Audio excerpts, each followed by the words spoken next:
चलिए आज हम स्टार्ट करते हैं इंटरनल एनर्जी तक। लास्ट लेक्चर में हमने वर्क हीट तक बात की थी। ठीक है, now we are going to start with internal energy. But ध्यान दीजिएगा, इन सम केस कई जगह कई टेक्स्ट बुक्स में कई रेफरेंस बुक्स में ई रिप्रेजेंट होता है और कई रेफरेंस बुक्स में यू से रिप्रेजेंट करता है, तो डोंट बी गेट कंफ्यूज। ठीक है, मान लीजिए एग्जाम में कहीं डेल्टा ई या ई लिखा हुआ है या यू लिखा है डेल्टा यू, तो बोथ आर सेम, इसलिए मैंने यहाँ रिप्रेजेंटेशन लिया है, बट मैं यू लेके चलूंगा। ठीक है, तो मैं यू लेके चलूंगा। कहीं मान लीजिए कोई असाइनमेंट मैंने दिया है या कोई रेफरेंस बुक सॉल्व कर रहे हैं या कोई एग्जाम में डेल्टा ई या ई आ जाए, तो don't be get confuse because you representations मैं on the basis of NCERT text book, because all the NEET exam JW exam it is based on the NCERT text book. तो जो reference जो notation NCERT है उसी के हिसाब से मैं लेके चलूंगा। डन। चलिए अब आप देखिए, यहां पर हम बात करते हैं कि what is the internal energy.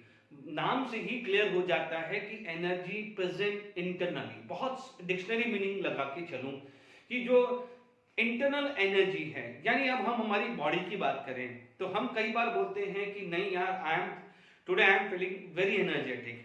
ठीक है, कई बार क्या है, कोई पॉजिटिव थॉट से भी आ जाता है, बट हमारे बॉडी के अंदर भी बहुत सारे रहते हैं, यार आज मैं बहुत लेजी फील कर रहा हूँ, बहुत थका हुआ फील कर रहा हूँ, बिकॉज माइट बी आपने कोई ऐसा वर्क किया है, कोई मान लीजिए रनिंग करी है या कोई फिजिकल वर्क किया है, तो बिकॉज ऑफ दैट आपने एनर्जी को लॉस किया है। क्रिकेट खेल के आ गए, फुटबॉल खेल के आ गए, तो एनर्जी लॉस हुई है। तो व्हाट यू कैन डू, आप जनरली क्या है कुछ इनटेक लेते हैं जिससे आपकी एनर्जी रिस्ट्रेन हो जाती है। मान लीजिए वो एनर्जी आपको प्रोटीन के थ्रू मिली या कार्बोहाइड्रेट के थ्रू मिली या फैट्स के थ्रू मिली, यानी आपके अंदर बॉडी के अंदर कुछ मास गया है, कोई मैटर गया है, उससे कोई एनर्जी आपको मिली है, ऐसा आप अज्यूम कर लीजिए। तो similarly all the system they have some amount of matter, कुछ ना कुछ अमाउंट का मैटर होगा। ठीक है, अब उससे कोई ना कोई एनर्जी होगी। अब आप बोलोगे एनर्जी कौन कौन सी हो सकता है काइनेटिक एनर्जी हो, क्योंकि जब मैटर की बात आ गई तो एटम्स आएगा, एटम या मॉलिक्यूल्स आएगा। तो atom molecule they have their kinetic energy, potential energy, ये तो मैक्सिमम केस में मिलती ही है कि एटम या molecule can have their kinetic energy. Suppose gases molecules है तो they have a kinetic energy, as well as they have a potential energy, rotational energy, translation energy, nuclear energy, electrical energy, gravitational energy। कितनी सारी energy होगी। कोई ना कोई atom, मान लीजिए फर्स्ट एटम की कोई काइनेटिक एनर्जी होगी, तो इन सब एनर्जी का जो सम अप करोगे, this is known as internal energy of system. ठीक है, तो मैं सिंपल डेफिनेशंस बोलता हूं। यहां पर मैं बोलता हूं कि the sum of energies, the sum of energy लिख दीजिए associate with atoms of molecule। यदि या तो एटम होगा या molecules like kinetic energy, potential energy, rotational energy,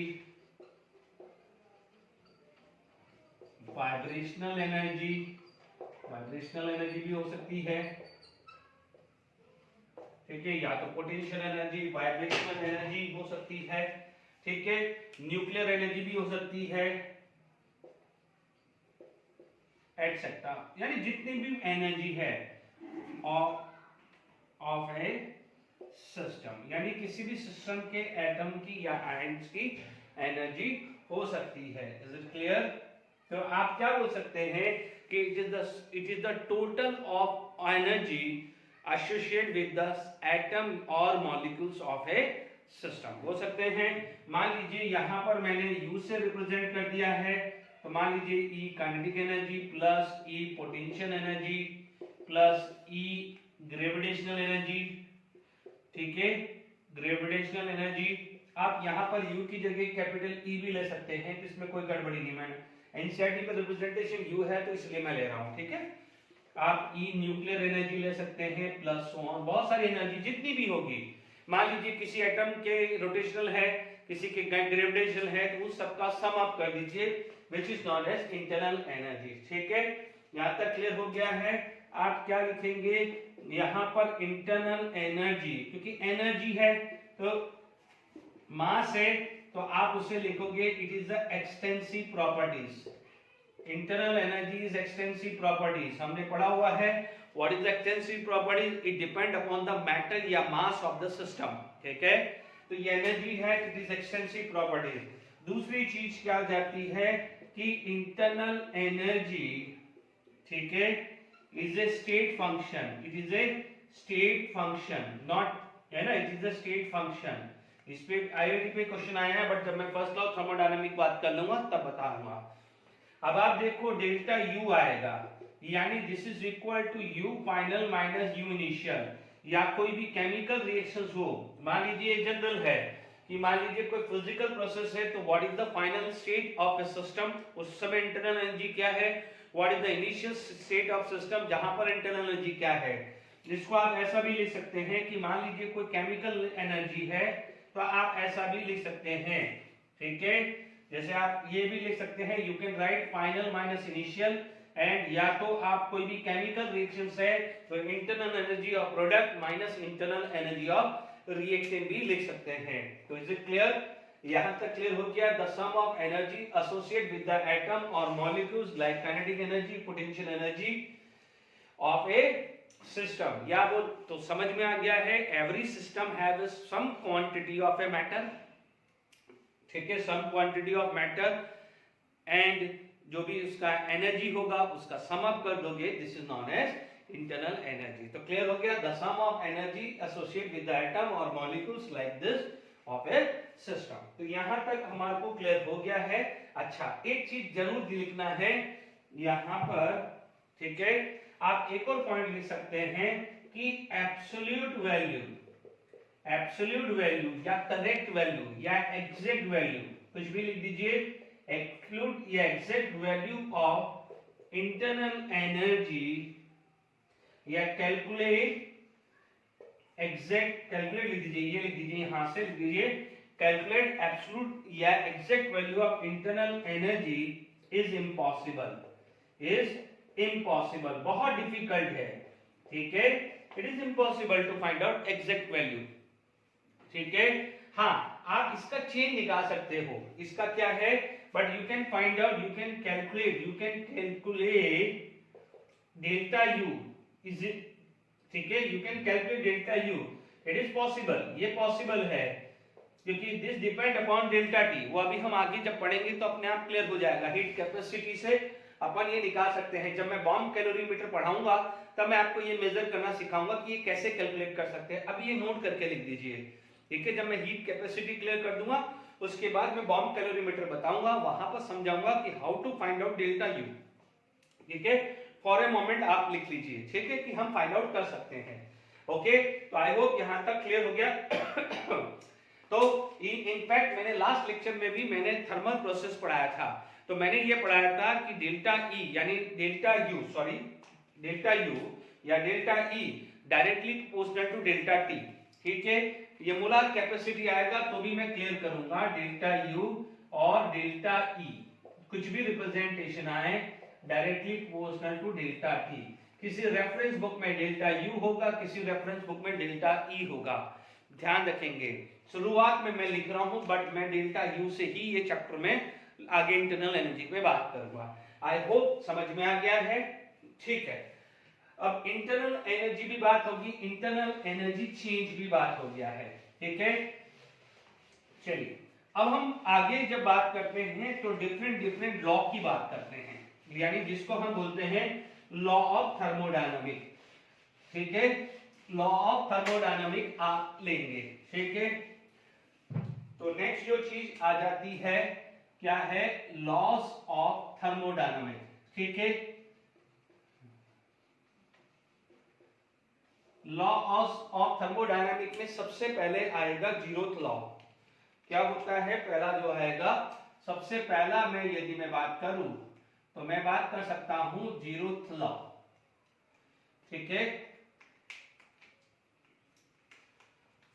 zeroth law of thermodynamic, ठीक है।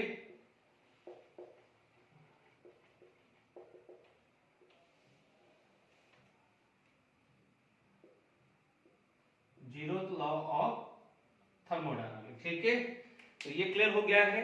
अब आप देखिए एक वर्ड आता है which is known as thermal equilibrium. तो पहले मैं थर्मल इक्विलिब्रियम समझा देता हूं, फिर इसको लॉ को समझाऊंगा। इससे पहले अपन को ये चीज समझना पड़ेगा कि what is the thermal equilibrium. ठीक है, हम डे टू डे लाइफ में बात करते हैं, थर्मल इक्विलिब्रियम बात करते हैं। व्हाट हैपन कि सपोज कोई भी हम रूम में बैठे हैं, मान लीजिए हॉट कॉफी या हॉट टी लेके आए या हॉट वाटर मम्मी ने रखा आपकी। ठीक है, what happen after some time, what happen it get cool. ठीक है, टिल ऐसा तो नहीं है कि जो हॉट टी है आइस टी बन जाएगी। आप बोलोगे सर कैसी बात करते हो। ठीक है, डेफिनेटली तो आप क्या बोलोगे कि लेट इट बी, यहां पर जो भी टेम्परेचर था, ठीक है, T1 था या T2 था, let it be T1 is greater than T2, तो नो डाउट यहां पर क्या हो जाएगा, कूलिंग, क्योंकि ये सिस्टम की बात कर रहा हूं, दिस इज द सिस्टम। तो आप बोलोगे कूलिंग ऑफ सिस्टम, यानी मैं सिस्टम की बात करूं तो सिस्टम में क्या हो रहा है, कूलिंग हो रहा है, यानी हॉट टी क्या हो रहा है, it get cool till till till आप बोलोगे sir T1 equal to T2 होगा। ठीक है ना, ऐसा तो नहीं है ना कि ice hot T ice tea में कन्वर्ट हो जाता है। अब मान लीजिए ऐसा हो, कोल्ड कॉफी है, समर सीजन है, कोल्ड कॉफी है, बट मान लीजिए आप देखेंगे तो कोल्ड कॉफी ऐसा तो नहीं ना हॉट कॉफी बन जाती है। यहाँ पर क्या हो जाएगा, उसका हीटिंग हो जाएगा। या कोल्ड ड्रिंक है, कोल्ड ड्रिंक रखा, आपका ध्यान रह गया, आप पढ़ाई में रख गए, कोल्ड ड्रिंक पड़ी है, तो what it happen, it is going to be a warm, यानी ऐसा तो नहीं कि वो हॉट ड्रिंक हो जाएगी, हीटिंग होगा, बट टिल जब तक T1 इक्वल टू T2 आएगा। तो इस कंडीशंस को आप क्या बोलते हैं, थर्मल इक्विलिब्रियम। ये कंडीशंस को क्या बोलते हैं, थर्मल इक्विलिब्रियम। यानी आप बोलोगे कूलिंग टेक प्लेस, यानी cooling of a hot water, cooling of a hot tea, cooling of a hot coffee can take place till thermal equilibrium. यही वर्ड बोलोगे। Heating of a cold coffee या heating of a cold drink can take place till thermal equilibrium. यानी thermal equilibrium में क्या होता है, when the two body are in contact with each other and their temperature are same are known as thermal equilibrium. यदि मैं thermal equilibrium की definition बोलूं तो आप क्या बोलोगे कि टू बॉडी या two body are in contact with each other and no transfer of heat, no transfer of heat, ये बहुत बढ़िया वर्ड है, and no transfer of heat take place due to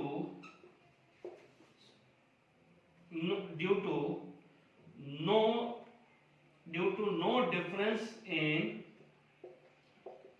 temperature, किसी भी टेम्परेचर का कोई difference नहीं है। अब आपको चीज समझनी चाहिए, यहां पर टेम्परेचर डिफरेंस था इसलिए क्या हुआ है, हीट ट्रांसफर हुआ। यहां पर टेम्परेचर डिफरेंस था इसलिए हीट ट्रांसफर हुआ।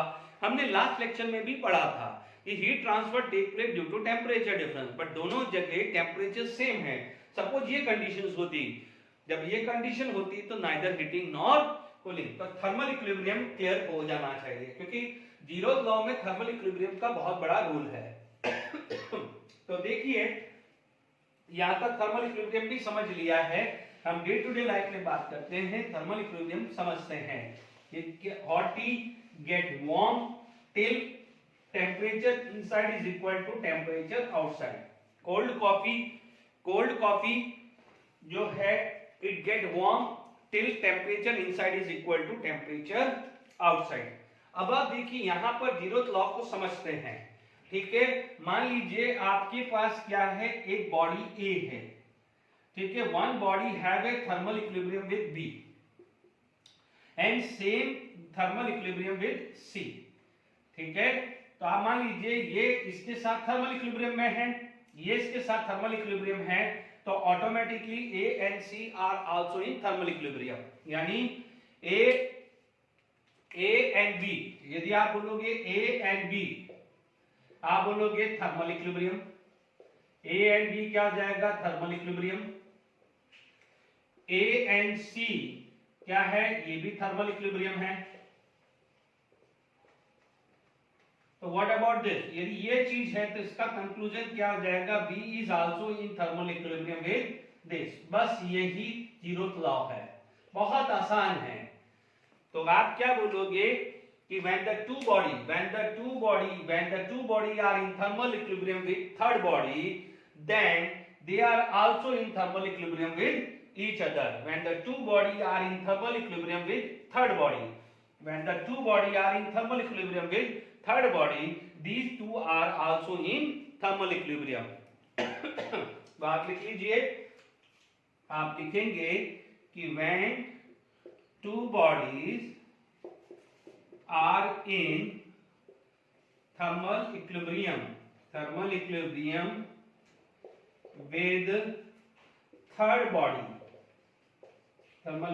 with third body, ठीक है, कॉमा, तो आप क्या बोलोगे, they are also in thermal equilibrium with each other, ठीक है, they are also in thermal equilibrium with each other, ठीक है। यानी आप इसके बाद ये लिख सकते हैं, तो आपको समझ में आ गया है, B and C are in thermal equilibrium with each other, ठीक है। मान लीजिए ये ऐसा बना लीजिए, आपको बनाना हो तो ये बना लीजिए, तो ये भी ऐसा बन जाएगा, ठीक है ना, A B C are in thermal equilibrium with each other, ठीक है। अब आप देखो इसी कंसेप्ट में यदि मैं थर्मोमीटर बोलूंगा, तो थर्मोमीटर जो है is based on principle of zeroth law of thermodynamic,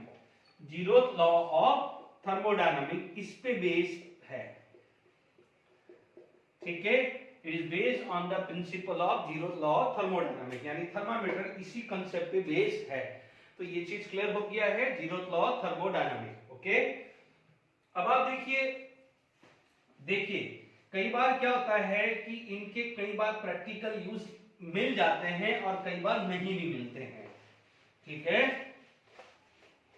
और कई जगह क्या है, देखिए मोस्टली जो थर्मोडायनामिक जितने भी बने हैं लॉ, उनमें कहीं ना कहीं लिमिटेशंस आई ही है, ओके, कहीं ना कहीं लिमिटेशंस आई है, ठीक है। अब सेकंड यदि मैं बात करूं, ठीक है, जो सबसे ज्यादा इंपॉर्टेंट है और सबसे ज्यादा इस पे क्वेश्चंस आते हैं, उसे बोला जाता है फर्स्ट लॉ ऑफ थर्मोडायनामिक, ठीक है। अब आप देखिए फर्स्ट लॉ थर्मोडायनामिक जनरली पढ़ा हुआ है, ठीक है। आप लिखते हो कि energy neither be created nor be destroyed, but it can changes या ट्रांसफर या चेंज, कुछ भी लिख दीजिए, ट्रांसफर लिख दीजिए या चेंज लिख दीजिए, इनटू अनदर फॉर्म, ना तो वो क्रिएट होती है ना डिस्ट्रॉय होती है, but it can convert but it can transfer, change, convert into another form, कुछ भी लिख सकते हो, ट्रांसफर लिख सकते हो, चेंज लिख सकते हो, कन्वर्ट इनटू अनदर फॉर्म, ठीक है। या एक सिंपल बात करें, सबसे इंपॉर्टेंट है total energies of universe remain constant, ये सबसे इंपॉर्टेंट वर्ड है, total energy of universe remain constant, यानी यहां से गया, यहां से लूज हुआ या वहां से गेन हुआ, बट इन दोनों का जो टोटल है वो कांस्टेंट ही रहने वाला है। ये समझ में आया, क्योंकि सिस्टम से लॉस होके मान लीजिए सराउंडिंग चली गई या सराउंडिंग से सिस्टम ट्रांसफर हो गई, तो जो टोटल एनर्जी है यानी energy of system plus energy of surrounding, वो कांस्टेंट ही रहने वाला है। Is it clear? ठीक है, तो ये फर्स्ट लॉ थर्मोडायनामिक आ गया है। मान लीजिए यहां पर यदि प्रूफ की बात करें, मान लीजिए, हालांकि ये मैं डायरेक्टली मैं चाहूं तो फॉर्मूला लिख देता हूं, या मान लीजिए इसका एक्सप्लेनेशन आ जाता है, तो let it be any system have a internal energy U1, ठीक है। अब मान लीजिए उसके अंदर Q अमाउंट की हीट यूज होती है, ठीक है, क्यों अमाउंट की हीट यूज होती है, दिस कैन बी रिलीज या एब्जॉर्ब, क्योंकि आपने किसी सिस्टम को आपने लेके आ गए हैं, मान लीजिए आइस क्यूब को ही आपने यहां रूम में रख दिया है, ठीक है।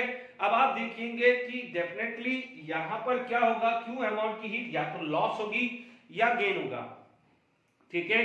हमें नहीं पता है, मैं आइस है तो आइस की जगह मैं हॉट वाटर भी तो रख सकता हूं। इसी रूम के अंदर मान लीजिए मैंने आइस रखा और हॉट वाटर रखा, तो मैं दोनों रख सकता हूं ना। आइस के लिए जो सराउंडिंग टेम्परेचर है या हॉट वाटर के लिए सराउंडिंग टेम्परेचर है वो सेम ही होगा। आइस में हीट इनपुट होगी तो हॉट वाटर में जो हीट होगी वो बाहर जाएगी। तो मैंने क्या लिखा है, क्यों अमाउंट की हीट इट कैन बी, क्योंकि मैं तो जनरल बनाऊंगा ना, ये मुझे थोड़ी पता है, मैं यहाँ आइस भी ले सकता हूं तो मैं हॉट वाटर भी तो ले सकता हूं, तो मैं जनरल ही बताऊंगा ना। तो अब आप देखिए कि जैसे मैंने आइस रखा या हॉट वाटर रखा, तो वहां पर जो सराउंडिंग से जो हीट है या तो इनपुट होगी या सराउंडिंग से हीट क्या हो जाएगा, यूज रिलीज होगी। तो मैंने यहाँ पर साइन कन्वेंशन नहीं रखा, मैंने वो बाद में रख दूंगा, ठीक है। तो मैंने यहाँ पर एक समेशन रख दिया है, माइट बी, यदि ये लॉस होता, सपोज 10 किलो जूल लॉस हुआ या 10 किलो कैलोरी या 10 जो भी लॉस हुआ, तो यार लॉस होगा तो मैं Q की जगह -10 रख दूंगा और गेन होगा तो मैं Q की जगह +10 रख दूंगा। तो साइन कन्वेंशन अभी दिमाग में नहीं रखना है, ठीक है। आपको पता है कि हीट एंड वर्क जो है एक दूसरे के क्या है, इंटर कन्वर्टिबल है। तो जहां भी हीट यूज होगी तो W अमाउंट का सिस्टम में वर्क होगा, या तो वो work done by the system होगा या वर्क ऑन द सिस्टम होगा, बट कुछ ना कुछ वर्क होगा, because heat and work are interconvertible to each other, ठीक है। ये आपने इनिशियल क्लासेस में पढ़ा होगा, इनिशियल क्लासेस 9-10 में पढ़ा होगा कि जहां पर कैलोरी और जूल को इक्विवेलेंट में किया है, तभी तो आप इसी कंसेप्ट पे तो पढ़ते हो कि 1 calorie is equal to 4.184 joule. तो कैसे बोल सकते हो, हीट की यूनिट होती है कैलोरी और वर्क की होती है जूल, तो आप इसको इक्विवेलेंट कैसे बोलते हो, क्योंकि heat and work are interconvertible. मैं ये नहीं कर रहा हूं कि 100% कन्वर्ट होता है, बट होता है, इज इट क्लियर। तो ये वर्क जैसे ही होगा तो आप देखेंगे टोटल समेशन क्या हो जाएगा, Q1 plus, sorry not Q1, this is U1, not Q1, this is U1।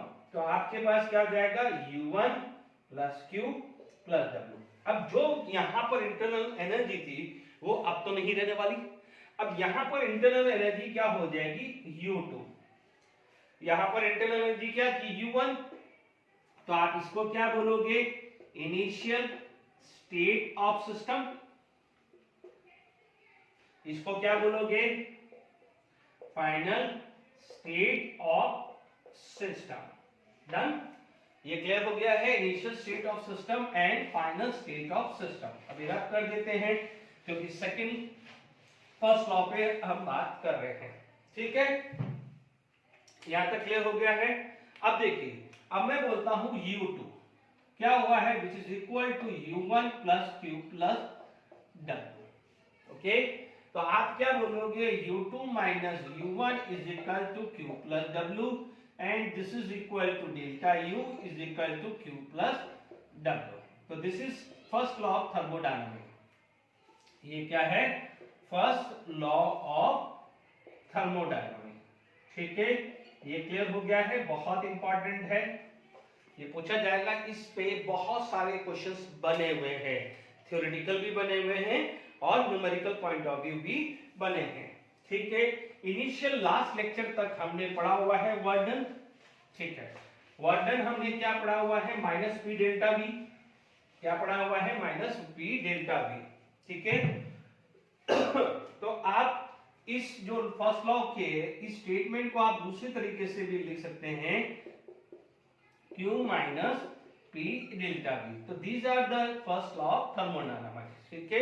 ये मैंने प्रूव भी कर डाला, ठीक है। ये दोनों इक्वेशंस पे बहुत सारे क्वेश्चंस आएगा। अब देखिए कुछ केस हम डिस्कस कर लेते हैं। जैसे आपका फर्स्ट केस आएगा, केस 1। केस 1 जब आपके पास आएगा तो यहां पर ये आएगा आइसोथर्मल। मान लीजिए आइसोथर्मल कोई कंडीशंस है, उसने लिख दिया आइसोथर्मल एक्सपांशन, आइसोथर्मल कंप्रेशन, कुछ भी लिख दिया, ठीक है। आइसोथर्मल में अभी थोड़ी देर पहले मैंने क्या समझाया था कि delta U directly proportional to delta T होता है ना। ध्यान दीजिएगा, ये चीज मैं जब मोलार हीट कैपेसिटी डिस्कस करूंगा वहां पर भी मैं लेने वाला हूं, तो अभी इतना समझ लीजिए। तो अब आप देखिए, जब आपके पास आइसोथर्मल है तो आइसोथर्मल का मतलब टेम्परेचर कांस्टेंट, तो डेल्टा टी क्या हो जाएगा, जीरो। जब डेल्टा टी हो जाएगा zero, that is delta E या delta U is also zero. तो जब डेल्टा यू जीरो आ गया तो आप देख लीजिए, तो according to FLO2 first law of thermodynamics, ठीक है, तो जब डेल्टा यू जीरो आ गया तो Q is equal to minus W आ जाएगा। ये क्वेश्चन पूछा जा सकता है, Q is equal to minus W. इसका मतलब आप क्या बोल सकते हो कि हीट रिलीज, क्वेश्चंस आगे न्यूमेरिकली करने के आएंगे, जैसे हीट कैपेसिटी आ जाएगा ये न्यूमेरिकली क्वेश्चंस आएंगे। तो ध्यान दीजिएगा, हीट रिलीज इक्वल टू, अब आप देखो हीट रिलीज का मतलब माइनस माइनस क्या हो जाएगा प्लस, यानी वर्क डन की वैल्यू, मान लीजिए हीट रिलीज 10 हुई, हीट रिलीज क्या हुई 10, तो यहां पर आपको क्या लिखना पड़ेगा, साइन कन्वेंशन के हिसाब से -10। आईपीसी में रिलीज को क्या लिखते हैं, माइनस लिखते हैं ना, तो -10 माइनस क्या हो जाएगा प्लस, तो W की वैल्यू क्या आ जाएगी, 10 आ जाएगी ना। तो प्लस का मतलब क्या होता है, work done on the system, work done on the system. तो ये कई बार ऐसा भी लिख सकता है। दूसरा आ सकता है, यदि हीट एब्जॉर्ब हुई तो उसे क्या बोलेंगे, हीट एब्जॉर्ब हुई तो प्लस और माइनस तो वर्क डन माइनस होगा, तो उसे क्या लिखेंगे, work done by the system. तो ये भी जरा कभी पूछा जा सकता है, ठीक है। तो आइसोथर्मल में डेल्टा टी क्या है, जीरो है, this is directly proportional to delta T, क्योंकि मोस्टली जो डेल्टा जो भी आपका इंटरनल एनर्जी होती है मैक्सिमम केस में काइनेटिक प्लस पोटेंशियल होती है। कई बच्चों के दिमाग में ऐसा होगा, मेरे दिमाग से निकल गया है, मैं आपको बताना भूल गया था, तो आप वहां पर किसी बच्चों के दिमाग में ये रहा हो कि सर एब्सोल्यूट वैल्यू क्यों नहीं निकाल सकते हैं या चेंज क्यों निकाल सकते हैं। ध्यान दीजिएगा कि generally kinetic plus potential energy होता है, kinetic energy plus potential energy maximum case में होता है। देखिए, kinetic energy directly proportional to temperature, ठीक है। मान लीजिए एब्सोल्यूट जीरो टेम्परेचर है, एब्सोल्यूट जीरो टेम्परेचर का मतलब 0 केल्विन है, तो मान लीजिए गैसेस है तो काइनेटिक एनर्जी 0 हो गया। तो आपने क्या करा, जैसे टेम्परेचर को 0 केल्विन कर लिया तो काइनेटिक एनर्जी 0 निकाल लिया, ठीक है। बट मान लीजिए उस समय जब 0 केल्विन हुआ है तो पोटेंशियल एनर्जी 0 होगा, वो हमें कैसे पता चलेगा, हमें नहीं पता। इसीलिए आपको क्या है, potential energy is very difficult to find out, इसीलिए हम अप्रोक्सीमेट निकालते हैं। इसलिए बेटर क्या होता है, जैसे आप देख लीजिए कि आप बोलोगे कि सर इसको कैसे एग्जैक्टली कैलकुलेट किया, वो तो मैं बॉम्ब कैलोरीमीटर में भी सिखाऊंगा अभी तो, पर यहां पर भी आप देख सकते हो कि change directly proportional to change in temperature. तो आपने क्या करा, टेम्परेचर कांस्टेंट कर दिया, तो डेल्टा टी को 0 कर दिया, तो डेल्टा यू की वैल्यू 0 है, तो ये तो आपने कैलकुलेट कर ली ना। तो आप बोलोगे 0, अरे भाई 0 भी तो कोई वैल्यू होती है ना, तो आपने कैलकुलेट तो किया है ना कुछ, ये समझाना चाह रहा हूं, ठीक है। तो ये चीज को समझ में आना चाहिए कि केस 1 आइसोथर्मल है, ठीक है। अब यहीं यदि आप देखें केस 2, यदि मैं केस 2 ले लूं तो देखिए केस 2 क्या जाएगा आपका, मान लीजिए आइसोकोरिक, आइसोबेरिक अभी नहीं ले रहा हूं मैं, आइसोबेरिक एंथैल्पी पढ़ाऊंगा, इसके बाद मैं एंथैल्पी पढ़ाऊंगा, मैं वहां पर आइसोबेरिक कंडीशन ले रहा हूं। तो ध्यान दीजिएगा, आइसोकोरिक, आइसोकोरिक का मतलब क्या है, delta V zero, delta V zero यानी डेल्टा वी जीरो आपका क्या आ जाएगा, यहां पर डेल्टा यू क्या हो जाएगा, इक्वल टू क्यू आ जाएगा, डेल्टा यू क्या हो जाएगा, क्यू आ जाएगा, ठीक है। तो आप क्या यहां पर फर्स्ट लॉ थर्मोडायनामिक्स में भी क्लियर हो गया है, यहां पर हीट रिलीज हुई तो क्या हो जाएगा, यदि मैं इसी केस में बात कर लूं, ठीक है, आप देख लेंगे delta U we zero, delta V zero, तो वर्डन क्या हुआ है 0, लास्ट लेक्चर में हमने पढ़ा था वर्डन बाय दिस सिस्टम इज 0, ठीक है। हालांकि वो तो वहां पर वैक्यूम था, बट यहाँ पर चेंज इन वॉल्यूम 0 है। तो आपको पता है work done minus P delta we, यदि डेल्टा वी 0 है तो वर्क डन क्या होगा, 0 होगा कि नहीं होगा। तो आइसोकोरिक वर्क डन कितना था, 0। इस टाइप का न्यूमेरिकल्स भी मैंने डिस्कस किया था ग्राफिकली, ठीक है। तो अब आप देखिए इसका जो कंक्लूजन क्या निकलेगा कि जब हीट रिलीज हुई तो माइनस आया, तो यहां पर डेल्टा यू क्या हो जाएगा, माइनस। तो आप क्या बोलोगे कि आप बोलोगे decrease in internal energy, decrease in internal energy, क्योंकि यदि चेंज माइनस आता है तो फाइनल कम होगा, चेंज माइनस आता है तो फाइनल कम होगा, क्योंकि डेल्टा यू है क्या, फाइनल माइनस इनिशियल। यदि ये वैल्यू नेगेटिव आ गई तो इसका मतलब दिस वैल्यू इज लेस, यानी डिक्रीज हुई। हीट एब्जॉर्ब हुई, हीट एब्जॉर्ब हुई तो ये क्या हो जाएगा, प्लस। तो डेल्टा यू क्या हो जाएगा, प्लस, क्योंकि यहां पर क्या हुआ है, डेल्टा यू लेस देन 0, यहां पर डेल्टा यू ग्रेटर देन 0। इसका मतलब क्या हुआ है, इंक्रीज इन इंटरनल एनर्जी। बात समझ में आ गई। तो कई बार ये लैंग्वेज क्वेश्चंस भी पूछे जा सकते हैं, इसलिए ये भी लिखवा रहा हूं, ओके। तीसरा जो कंडीशन जो आती है, थर्ड आती है, उसे आप बोलते हैं एडियाबेटिक। तो याद आ रहा होगा कि हमने लास्ट लेक्चर में ये डिस्कस किए थे टाइप ऑफ प्रोसेस, उसी को लेके आगे बात कर रहा हूं मैं, ठीक है। अब आप देखिए इसके बाद आपके पास आ जाता है एडियाबेटिक, एडियाबेटिक प्रोसेस, ठीक है। यदि एडियाबेटिक प्रोसेस है, ठीक है, एडियाबेटिक में हीट क्या होता है, 0।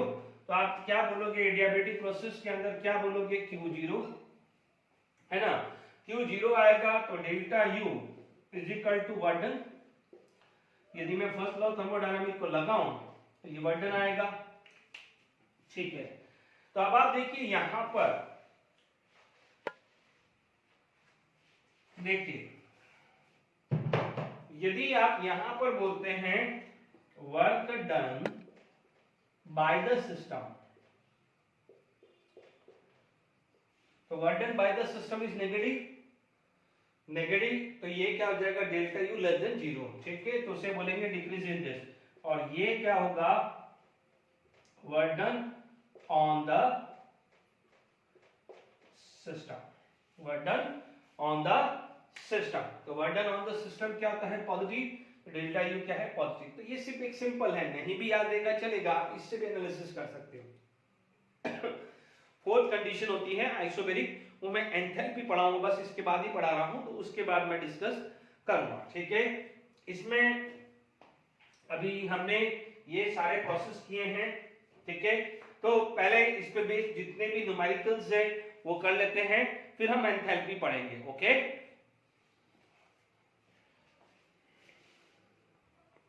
देखिए एनसीईआरटी का क्वेश्चंस करते हैं, 6.1 है, what type of a wall या system does no heat absorb by the system from surrounding but work done is on the system. देखिए अभी अपन ने फर्स्ट लॉ थर्मोडायनामिक पढ़ा है, ठीक है।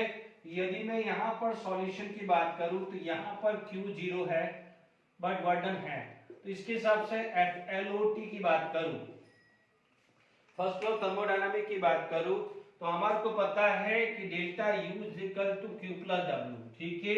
ये Q0 है तो delta U is equal to W, ठीक है। तो आप क्या बोलोगे, no heat absorb by the system from surrounding but work is done, यानी वर्क हो रहा है, Q0 है, तो आप इसको क्या बोल सकते हैं, एडियाबेटिक प्रोसेस। अभी पता है तो मैं इसको क्या बोलूंगा, एडियाबेटिक वॉल, क्योंकि वॉल की बात हो रही है, तो ये क्या बोलेंगे, adiabatic wall. No work is done, no work is done but Q amount of heat is taken from the system. तो W0 है तो FLOT से आपको क्या पता चल जाएगा, वापस से आप लिखोगे delta U is equal to Q plus W, W0 है तो डेल्टा U कितना हो जाएगा, Q हो जाएगा। अब आप देखो इसमें हीट रिलीज या एब्जॉर्ब हो रही है, इसको क्या बोल सकते हैं कि थर्मल कंडक्टिंग वॉल, क्योंकि आप इसको आइसोकोरिक नहीं बोल सकते हो। आप बोलोगे आइसोकोरिक प्रोसेस है तो वॉल कोई थोड़ी उसकी कांस्टेंट वॉल्यूम है, क्योंकि यहां पर क्या हो रहा है कि जो सिस्टम है उससे हीट अंदर बाहर जा रही है। तो आप क्या बोलोगे कि यहां पर डेल्टा यू, देखिए समझिएगा, चीजों को समझिएगा कि delta U is directly proportional to delta T, यानी यहाँ पर यदि हीट रिलीज हो रही है या यानी क्यू की कोई भी वैल्यू है, प्लस है या माइनस है, तो डेल्टा टी उसके हिसाब से ही है। तो इसका मतलब क्या हो जाएगा कि यदि सिस्टम से सराउंडिंग जा रहा है या सराउंडिंग से सिस्टम जा रहा है तो ये जो वॉल है उसी से तो पास होगा। मान लीजिए वॉल है, क्योंकि जो हमने वॉल यानी बाउंड्री ये रियल या इमेजिनरी सिस्टम की मानी है जो सिस्टम और सराउंडिंग को सेपरेट करता है, तभी तो आप बोलोगे कि ये सिस्टम है ये सराउंडिंग है। तो इस वॉल के बीच में यदि किसी भी टेम्परेचर डिफरेंस आएगा तो ही तो हीट रिलीज या एब्जॉर्ब होगी, इसीलिए इस वॉल का नाम क्या लिखा है, थर्मल कंडक्टिंग वॉल। कोई बच्चा बोलेगा कि आइसोकोरिक, बच्चों वॉल आइसोकोरिक थोड़ी हो सकती है, प्रोसेस आइसोकोरिक हो सकता है। यदि कोई प्रोसेस की बात होती नो डाउट यहाँ पर बोल देता कि ये प्रोसेस आइसोकोरिक है, मैं एग्री होता, बट यहाँ पर उसने वॉल की बात करी है, सिस्टम की बाउंड्री, सिस्टम की वॉल की बात करी है। बात समझ में आई? इसलिए यहाँ पर आप थर्मल कंडक्टिंग लिखेंगे। इसका मतलब टेम्परेचर डिफरेंस होने की वजह से हीट या तो रिलीज होगी फ्रॉम सिस्टम टू सराउंडिंग या सराउंडिंग से सिस्टम हीट एब्जॉर्ब होगी। Is it clear? ठीक है। W amount of work done by the system and Q amount of this, ये तो एक जनरली है, delta U is equal to Q plus W। ठीक है, ये आप यहाँ पर आप लिख सकते हैं क्लोज सिस्टम, क्योंकि आप ओपन सिस्टम नहीं लिखेंगे। अब आप बोलोगे सर ओपन सिस्टम क्यों नहीं बोला? ओपन सिस्टम में होता है कांस्टेंट प्रेशर। ओपन सिस्टम में क्या था? आइसोबैरिक में कांस्टेंट प्रेशर। तो कांस्टेंट प्रेशर का मतलब अभी वो कंडीशन समझाऊंगा।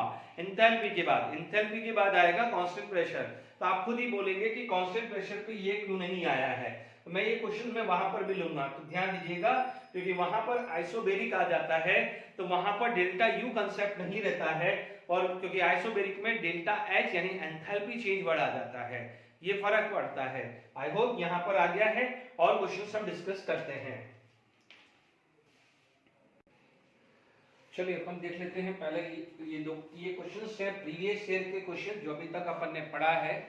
ठीक है, Which one of the following equation does not correctly represent the first law of thermodynamics for the given equations? ठीक है, पहले अपन ये कर लेते हैं। The compression of a spring, the work done is 10 kilojoule and the 2 kilojoule escape compression। compression का मतलब work done on the system। तो यहाँ पर क्या आ जाएगा? work done की वैल्यू आ जाएगी +10। क्या लीजिएगा? The compression of a spring, the work done is 10 kilojoule, तो plus, and the 2 kilojoule escape का मतलब लॉस, तो यहाँ पर Q की वैल्यू आ जाएगी -2। दोनों का यूनिट किलोजूल है तो कोई प्रॉब्लम नहीं है। अब आप देखो first law thermodynamics, can you imagine JW mains 2019 का क्वेश्चन है।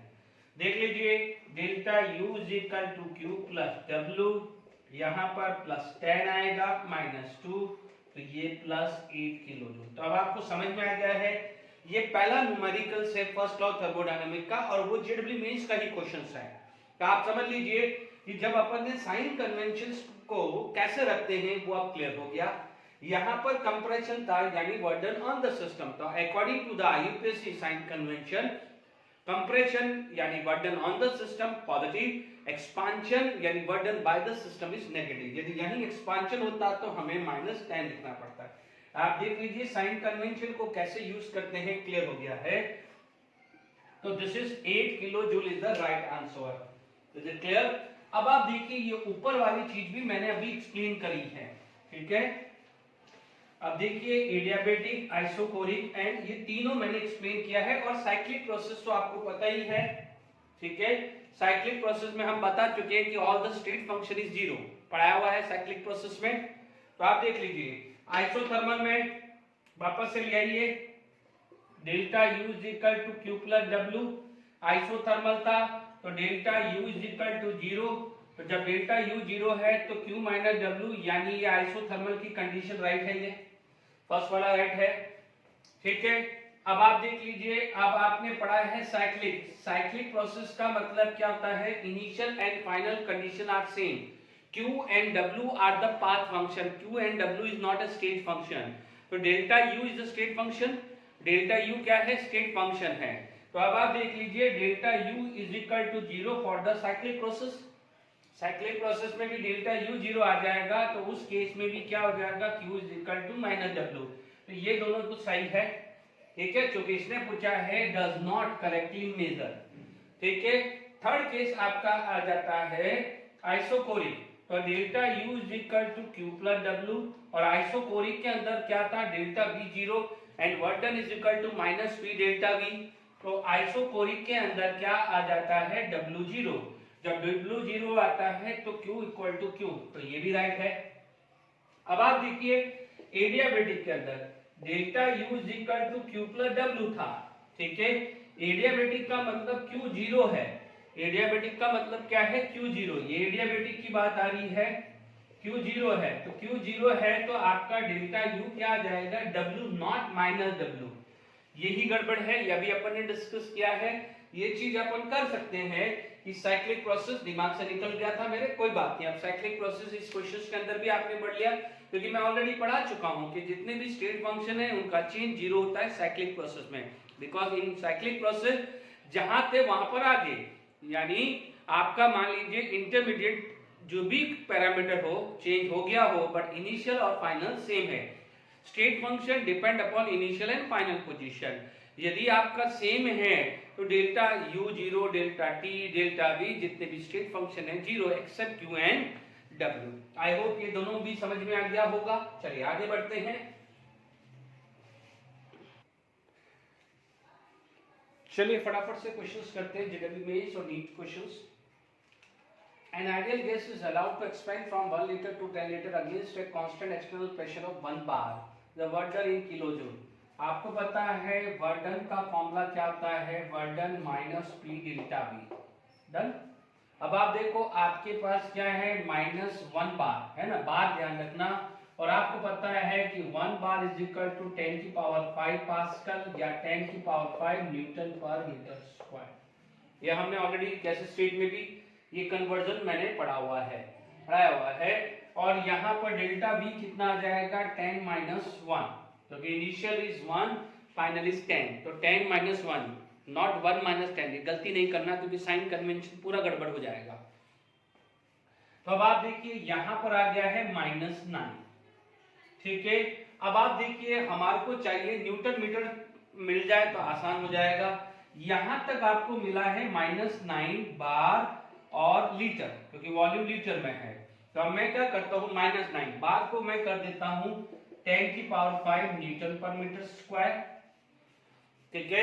और लीटर को कर देता हूं 10 की पावर माइनस 3 मीटर क्यूब। ये सब कन्वर्जन आगे कराए हुए हैं, ठीक है। अब आप देख लीजिए यहाँ पर आ जाएगा माइनस 900 न्यूटन मीटर, जिसको आप लिख सकते हो माइनस 900 जूल, क्योंकि न्यूटन मीटर को जूल ले सकते हैं, बट पूछा गया है किलो जूल में। तो आप क्या कर सकते हो, you can write minus 0.9 kilo joule. तो राइट आंसर कितना जाएगा, माइनस 0.9 किलो जूल। तो बिल्कुल करेक्ट है। अदरवाइज यदि यही चीज आपका क्या होता है, एटमॉस्फेयर होता तो 101.3 से मल्टीप्लाई कर देते हैं। ये कन्वर्जन मैंने सिखाया है, तो इतना समझ लीजिए। यदि एटमॉस्फेयर की जगह बार है तो 100 से मल्टीप्लाई करिए, और एटमॉस्फेयर है तो 101.3 से कन्वर्ट कर लीजिए लीटर एटमॉस्फेयर को जूल में, या लीटर बार होगा तो 100 से मल्टीप्लाई करिए। अब ये याद रखिएगा, ठीक है। A gas is allowed to expand in a well insulated container against the constant external pressure। बिल्कुल सेम टाइप का क्वेश्चन है, बट यहाँ पर पूछा गया है डेल्टा यू, यहाँ पूछा गया है वर्क डन, ठीक है। तो अपन ऊपर वाला पार्ट रब कर देते हैं, तो यहाँ पर इसका सॉल्यूशंस आ जाएगा, ठीक है।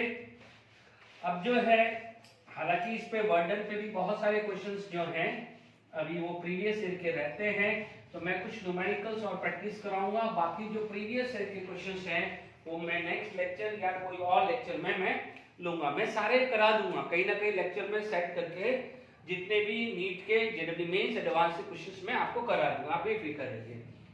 आपको पता है फर्स्ट लॉ ऑफ थर्मोडायनामिक क्या बोलता है, delta U is equal to Q minus P delta V, ठीक है ना। वर्क डन को डायरेक्टली मैंने फॉर्मूला लगा दिया है। अब देखिए मेरे पास डेल्टा यू चाहिए और इंसुलेटेड है, इंसुलेटेड कंटेनर है, तो क्यू की वैल्यू 0 है। इंसुलेटेड का मतलब ना तो बाहर जा रहा है ना अंदर आ रहा है, तो यहाँ पर Q की वैल्यू आ गई 0। जब आपका Q 0 आ गया है तो delta U is equal to minus P delta V हो चुका है।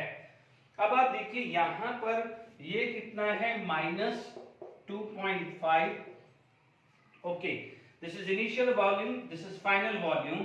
तो 4.5 माइनस 2.5 2 आया एंड 2.5 इंटू 2 ये कितना आ जाएगा 2 माइनस दिस माइनस 5, ये क्या जाएगा -5। आई होप यही है, ये लीटर एटमॉस्फेयर है। ठीक है, तो लीटर एटमॉस्फेयर आ गया है। अभी आप क्या कर सकते हो -5 इंटू 101.3 101.3 जूल आ जाएगा। तो ये देखिए 5 3 जा 15.60 5 1 जा 5.06 जूल आ जाएगा। ओके, आंसर क्या है यहाँ पर -500 है -505 है, तो ये लगभग 506.5 के आसपास है। तो हम इसको टिक कर सकते हैं। Clear to all of you? बिल्कुल सिंपल है। 4 क्वेश्चंस मैंने प्रीवियस ईयर के कराए हैं, अभी मैंने प्रैक्टिस भी नहीं करवाई है। तो भी आप देख सकते हैं कितने सिंपल क्वेश्चन हैं। कुछ और 2-3 क्वेश्चंस कर लेते हैं, फिर वाइंड अप करते हैं लेक्चर। ठीक है, चलिए कुछ क्वेश्चन सॉल्व कर लेते हैं। A gas occupied 2 litre at STP, it is provided 300 joule, provided यानी plus, and heat so that its volume become 2.5 liter at 1 atmosphere. Calculate the change in internal energy. बिल्कुल simple है। First law thermodynamic apply करिए। Delta U is equal to Q plus W या delta U is equal to Q minus P delta V, कोई भी लगा दीजिए। हम तो ये डायरेक्ट ये लगा सकते हैं। अब आप देखो प्रोवाइडेड है तो हीट एब्जॉर्ब कितना हो गया है +300। याद रखना है ये यूनिट है जूल। ठीक है, अब आप देखिए ये -P कितना है 1 एटमॉस्फेयर, डेल्टा V कितना है फाइनल 2.5 -2। ध्यान से समझ लीजिए, या तो वर्क डन अलग से निकाल दो, है ना, या तो वर्क डन अलग से निकाल दो। तो ध्यान दीजिएगा यहाँ सबसे ज्यादा गलती होगी यदि ये इस टाइप से करते हो। अदरवाइज आप क्या कर सकते हो -P डेल्टा V कर दीजिए, वर्क डन -1 2.5 -2। ध्यान दीजिएगा यहाँ पर 101.3 से मल्टीप्लाई करना नहीं भूलना है। यहाँ सबसे ज्यादा गलती करेंगे यदि बच्चे डायरेक्टली इस टाइप से अप्लाई करेंगे, क्योंकि ये यूनिट है कैलोरी, ये यूनिट है लीटर एटमॉस्फेयर। तो आप कई बच्चे 99% यदि कन्वर्जन नहीं किया तो ये यहीं गलत हो जाएगा। ठीक है, तो आपको यहाँ पर जब इस टाइप से डायरेक्टली फॉर्मूला कर रहे हैं तो यही 101.3 मल्टीप्लाई करना नहीं भूलना है, या फिर आप इससे से पहले वर्क डन निकाल दो और फिर आप कन्वर्ट कर दीजिए। जो आपको सही लगे वो आप मेथड अप्लाई कर दीजिए। ये यूनिट है जूल, तो मुझे कोई दिक्कत नहीं है। 0.5 इंटू 101.3 ये आ रहा है 50.65, ये आ रहा है -50.65 जूल आ चुका है। ठीक है, 300 हीट इनपुट हो रही है, तो ठीक है ये वैल्यू आ जाएगी 249.35। ठीक है, बट ये प्लस का ही रहने वाला है, यानी ये जो वैल्यू है ये वैल्यू आएगी 50.65। ठीक है, तो ये ध्यान रखिए। तो आप ऐसे भी कर सकते हैं, या तो इंडिविजुअली वर्क डन निकाल दीजिए, क्योंकि वैल्यू हीट इनपुट है तो +300 जूल है ही है। तो आप यहाँ पर ये 300 माइनस 50.65 कर दीजिए। आप ये करते हैं तो यहाँ पर 101.3 से मल्टीप्लाई करना नहीं भूलना है। ठीक है, चलिए अब आप देखिए इसी टाइप का क्वेश्चन यदि एक प्रैक्टिस के लिए और करना है तो मान लीजिए ये 2 लीटर ही रख देता हूं। यहाँ पर मान लीजिए मैंने 6 लीटर कर दिया, 1 एटमॉस्फेयर कर दिया, और मान लीजिए यहाँ पर मैंने 500 जूल ले लिया। ठीक है, प्रैक्टिस के लिए ले लिया मैंने, ये और प्रैक्टिस हो जाए। तो आप देख लीजिए यहाँ पर आपका क्या हो जाएगा 300 है, तो ये कितना आ जाएगा 500 हो गया। ये कितना हो गया है 6 - 2 आ गया 101.5। ठीक है, आप इस टाइप से भी करना चाहते हैं तो डायरेक्टली मैंने यहाँ पर कर दिया। ठीक है, ध्यान दीजिए ये मल्टीप्लाई करने के बाद यदि मैं इसको आगे एक्सटेंड कर दूं तो लीटर एटमॉस्फेयर की जगह क्या हो चुका है जूल। पर ध्यान दीजिए यहाँ कैलोरी होता तो मैं 24.21 से मल्टीप्लाई करता, ये गलती मत करना। आप बोलते हैं सर किलो जूल होता तो फिर मेरे को 1000 से डिवाइड करना पड़ता इस टर्म को, ठीक है ना। तो यूनिट कन्वर्जन भी ध्यान रखिएगा। आपका क्या हो जाएगा 4 × 101.3 या गया है 405.2, ठीक है। तो ये वैल्यू आ जाएगा 94.8 माइनस 94.8 जूल। यदि यही चीज कैलोरी होती बच्चों, यही चीज कैलोरी होती, यानी मैंने क्वेश्चन बना दिया यही चीज मेरा कैलोरी होता, लेट इट बी ये कैलोरी होता, ये मान लीजिए कैलोरी होता, तो दिस वुड बी अप्रोक्सीमेट 24.21 ये आ जाता। तो ये क्वेश्चन नेक्स्ट बना दो, क्या आता 4 × 24.21 आता 90 माइनस 500, तो ये वैल्यू आ जाती। यदि यही चीज मैंने कैलोरी में करता, यही चीज मैं कैलोरी में करता, तो मुझे आंसर मिलता -403.16 कैलोरी। ढंग से समझ लीजिए, डन। तो मैंने कैलोरी का भी काम कर लिया, ठीक है। 2 moles of an ideal gas at 2 atmosphere 27 degrees Celsius is compressed isothermally to 1/2 of its volume by a constant external pressure of 4 atmosphere. Calculate this. अभी थोड़ी देर पहले बताया आइसोथर्मल का मतलब delta T zero, delta T zero होगा तो internal energy भी zero आएगा। तो ये वैल्यू तो आपकी आ गई है जीरो, ठीक है, आइसोथर्मल हो गया है। तो आपको पता है FLOT, तो आप देखिएगा पहले वर्क डन निकाल देते हैं, पहले वर्क डन निकाल दो, work done minus P delta V है, ठीक है। अब आप देखो आपके पास वॉल्यूम नहीं दी हुई है, but we know that ideal gas है, तो क्या लगा सकते हो PV = nRT, nRT by P लग जाएगा, ठीक है। V1 मैंने मान लिया nRT by P। अब आप देखो मोल्स कितने हैं 2, R की वैल्यू कितनी होती है 0.0821, टेम्परेचर कितना है 27 डिग्री सेल्सियस, 27 डिग्री सेल्सियस को मैं लिख सकता हूं 300 केल्विन, प्रेशर कितना है 2 एटमॉस्फेयर, ठीक है, 2 से 2 कैंसिल, तो ये वैल्यू कितनी आ रही है